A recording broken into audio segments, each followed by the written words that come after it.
Salam Bapak Ibu Saudara sekasih di dalam Tuhan Yesus Kristus. Sebelum kita beraktivitas pagi hari ini, mari kita berdoa untuk mendengarkan kebenaran firman Allah. Dan biar firman Allah pagi hari ini dapat memberikan motivasi, peringatan, nasihat bagi kita semua. Bapa di dalam surga, kami mengucap syukur, berterima kasih kepadamu atas kesehatan, kekuatan yang Tuhan berikan buat kami. Sebelum kami melangkah hari ini Tuhan, minta pimpinan Tuhan melalui kebenaran firman-Mu, dan biar firman-Mu dapat menuntun setiap perjalanan kami hari ini. Berkati kami hari ini, berkati firman-Mu, berkati kami semua. Ampuni salah dan dosa kami, ampuni setiap kekurangan kelemahan kami. Dalam nama Tuhan Yesus Kristus, kami naikkan syukur kami. Haleluya, amin. Puji nama Tuhan. Saudara kasih di dalam Tuhan Yesus Kristus, pembacaan firman Tuhan pada kesempatan pagi hari ini kita ambil di dalam Injil Matius pasal yang ke-13, ayatnya yang ke-24 sampai dengan ayat yang ke-30. Mari kita baca bersama-sama Injil Matius pasal 13 ayat 24 sampai 30 yang berkata demikian firman Tuhan. Yesus membentangkan suatu perumpamaan lain lagi kepada mereka, katanya, hal kerajaan surga itu seumpama orang yang menaburkan benih yang baik di ladangnya. Tetapi pada waktu semua orang tidur, datanglah musuhnya menaburkan benih lalang di antara gandum itu, lalu pergi. Ketika gandum itu tumbuh dan mulai berbulir, nampak jugalah lalang itu. Maka datanglah hamba-hamba Tuhan ladang itu kepadanya dan berkata, Tuan, bukankah benih baik yang Tuhan taburkan di ladang Tuan? Dari manakah lalang itu? Jawab Tuan, itu seorang musuh yang melakukannya. Lalu berkatalah hamba-hamba itu kepadanya, jadi maukah Tuhan supaya kami pergi mencabut lalang itu?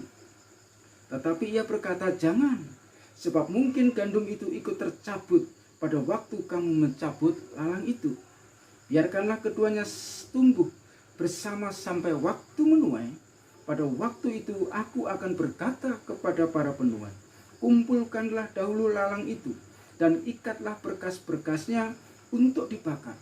Kemudian kumpulkanlah gandum itu ke dalam lumbungku. Puji nama Tuhan. Saudara kasih dalam Tuhan Yesus Kristus, kebenaran firman Allah pagi hari ini kami berjudul waspada atau waspadalah. Kalau kita mendengar kata waspada, itu berarti kita harus hati-hati. Itu berarti kita jangan lengah. Berarti itu kita jangan sampai terbuai. Mengapa kita harus hati-hati? Mengapa kita harus jangan lengah? Mengapa kita jangan terbuai? Sebab firman Allah di dalam 1 Petrus pasal 5 ayat yang ke-8, di situ diceritakan iblis yang diibaratkan sebagai singa yang mengaum-ngaum mencari mangsa yang dapat ditelan. Oleh sebab itu, kalau iblis di belakang kita ingin menelan kita, oleh sebab itu kita harus waspada. Saudara, kebenaran firman Allah pada saat hari ini, kita ini diibaratkan benih yang baik yang sedang ditabur di tempat di mana kita berada saat ini. Kita adalah benih yang diharapkan bisa bertumbuh menjadi tanaman yang baik, tumbuh menjadi tanaman yang bermanfaat, tumbuh menjadi tanaman yang berguna. Demikian juga kita saat ini, hendaklah pikiran kita, tindakan kita, perbuatan kita diharapkan bisa menjadi pikiran, tindakan, atau perbuatan Kristus Yesus. Sehingga di mana kita berada, nama Tuhan itu dipermuliakan. Karena kita adalah benih yang baik, maka kita akan menjadi tumbuhan atau pohon yang dapat bermanfaat, yang berguna. Tuhan pakai saya, Tuhan pakai saudara untuk menjadi umat atau orang-orang yang benar. Ada suatu rencana yang indah. Tuhan taruh kita di dalam dunia ini. Karena kita adalah benih yang baik, benih yang benar. Maka kita diharapkan bisa mempermuliakan nama Tuhan. Tetapi iblis, si jahat, tidak suka kalau kita menjadi benih yang baik, yang tumbuh dengan baik. Sehingga dia, iblis, berupaya untuk merusak, berupaya untuk mempengaruhi, berupaya untuk menghimpit kerohanian kita. Iblis juga tahu pada waktu kapan dia melaksanakan misinya, melaksanakan pengaruhnya, yaitu pada waktu kita tidur. Ayat yang ke-25. Artinya di sini yaitu kapan iblis mau melancarkan misinya, pada saat putus asa di dalam kehidupan kita. Pada saat belum ada pertolongan. Pada saat jalan kita buntu. Pada saat-saat itulah, ya sekalian. Pada saat-saat itulah ilalang atau diibaratkan dengan kejahatan itu ditabur oleh iblis. Sehingga akar dari ilalang itu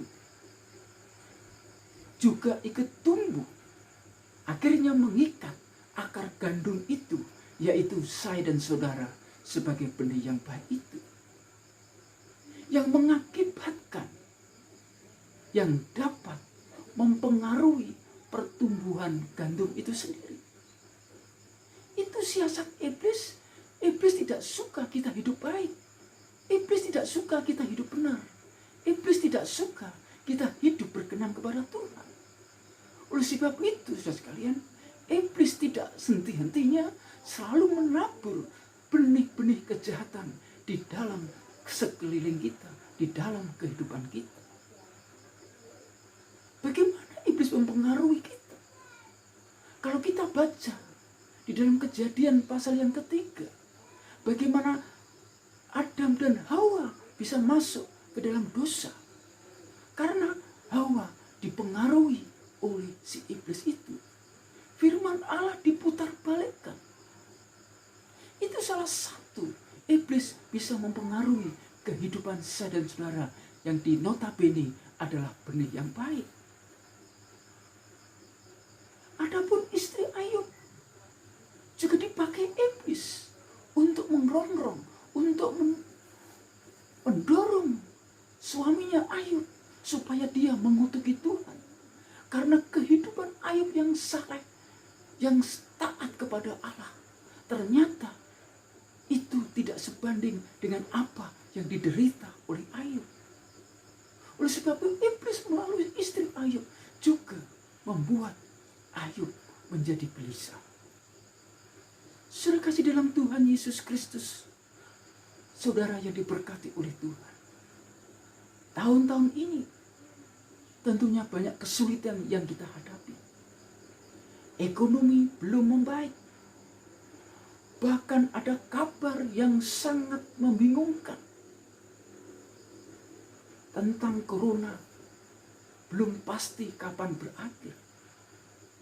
Tentang vaksin ada pro dan kontra. Ada banjir, ada tanah longsor, ada kecelakaan, dan lain sebagainya. Saudara, sesuai dengan firman Allah yang kita baca pagi hari ini, walaupun saat ini kita mengalami kesusahan, walaupun saat ini kita mengalami kesulitan, ingat saudara sekalian kasih Tuhan, jangan sampai benih yang baik itu, yaitu iman saya dan saudara, tidak berguna dan akhirnya dibakar.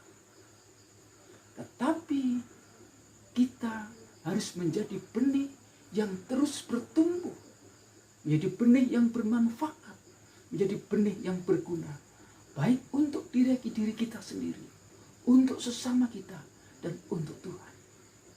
Saudara, keadaan kita saat-saat ini, jangan sampai pikiran kita yang sudah diisi dengan kebenaran firman Allah. Kebenaran firman Allah yang sudah kita terima setiap saat. Jangan sampai dipengaruhi oleh si iblis. Kelihatannya iblis mempengaruhi kita. Jangan berbuat ini, jangan berbuat begitu. Saudara, kalau itu bertentangan dengan firman Allah, maka abaikan nasihat daripada si iblis.